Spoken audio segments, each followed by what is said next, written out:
मी कितीतरी video post केले. लोकांकडे सध्या पेशन्स राहिले नाहीत. छोट्या छोट्या गोष्टीवर असे संतुलन बिघडतं त्यांच्या डोक्याचं, असा रागाचा उद्रेक होतो. ते काय करतात हे त्यांनाच माहिती नसतं. नमस्कार, रावित भावमध्ये आपल्या सर्वांचं स्वागत आहे. ही घटना दिल्लीमध्ये आहे. रोहिणी सेक्टर 18 मधील एक रॅपिडो बाईकवाला एका महिला प्रवाशाला घेऊन चाललाय. त्याच्या समोर एक विरुद्ध दिशेने 2 चाकी वाहन आला तो विरुद्ध दिशेने. दुसरी गोष्ट, त्याची टच झाली बाईक त्या 2 चाकी वाहनाला, रॅपिडोवाल्याला. शाब्दिक बाचाबाची झाली असेल. शाब्दिक बाचाबाचीच्या नंतर प्रकरण कधी कधी हातगायीवर येतं, पण इथं ह्या गोष्टी सरळ जरा वेगळ्याच झाल्या.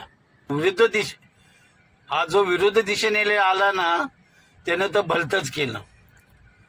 सरळ तो उठला गाडीवरून आणि त्या रॅपिडो बाईक जो बायकर आहे त्याचं हेल्मेट घेतलं आणि त्याच्याच डोक्यात मारलं.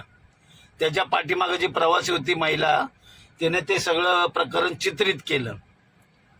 बघा, तो छोटासा शाब्दिक वाद होता, तो मिटवता आला असता, पण तसं न करता त्यांनी सरळ हेल्मेट घेतलं, त्याच्याच डोक्यात मारलं.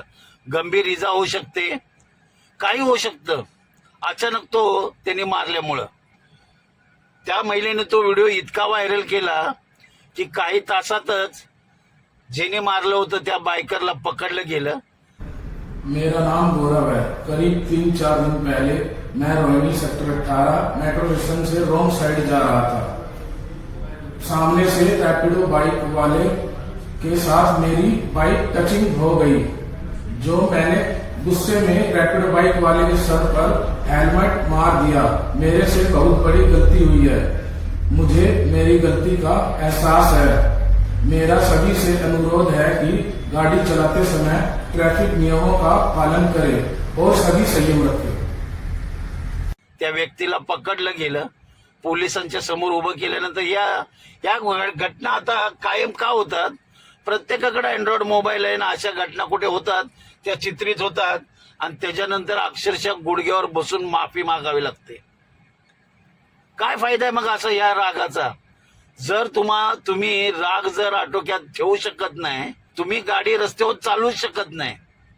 गाडी चालवताना कायम कॉन्सन्ट्रेशन पाहिजे, शांतता पाहिजे, एकाग्रता पाहिजे आणि मुळात पेशन्स पाहिजे. पण या सगळ्या गोष्टी आता लोप पावत चाललेल्या आहेत. त्यामुळे तुम्ही सुद्धा गाडी चालवताना थोडं पेशन्स ठेवा, सहनशीलता असायला हवी, शांत डोकं असायला हवं आणि वाहतुकीचे नियम न मोडता गाडी चालवली पाहिजे. तुम्हाला काय वाटतं या व्हिडिओबद्दल नक्की कमेंटमध्ये सांगा. आणि दुसरी गोष्ट, 2 चाकी वाहन चालवताना कायम हेल्मेटचा वापर करा. मारायला नाही दुसऱ्यांना, स्वतःच्या जीवासाठी ते हेल्मेट वापरा डोक्यामध्ये. भेटू आपण पुढच्या व्हिडिओला.